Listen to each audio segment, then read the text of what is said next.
মসজিদ কোন যুবকরা যাও না বলি তো আজকে মসজিদ গুলোর উপরে জুলুম অত্যাচার হতে লেগেছে। যদি মুসলমান তোমরা মসজিদে যেতে যুবকরা, তাহলে শয়তান কখনো মসজিদের বিরোধী করার সাহস পেত না।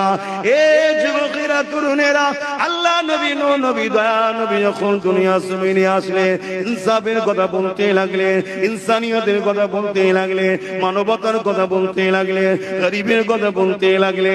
এখানে আরো একটা বলে দিই, আমাদের মধ্যে অনেকে ধারণা এসে গেছে ইসলাম মানে নামাজ, রোজা, দাড়ি, টুপি, এগুলো। এটা আমাদের মধ্যে অনেকের ধারণা এসে গেছে, বিশেষ করে মোল্লা মৌলী সাহেবদের মধ্যে। শুনছেন তো, একবার এক আল্লাহকে মানা, দ্বিতীয় বিষয় হলো রিসালাতের উপরে ঈমান আনা, 3 নম্বর বিষয় হলো জুলুমকে মিটাও। শুনছেন তো নাকি? জুলুমকে মিটাও, এটা ইসলামের প্রথম কাজ।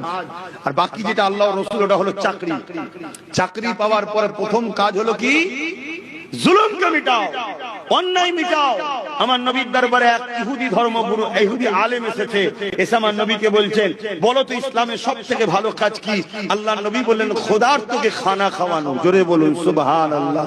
আরো জোরে বলবেন না? কিন্তু আমাদের ঘরে বলেছিলাম না, দুটো ইসলাম, নকল ইসলাম ধরিয়ে দেওয়া হচ্ছে।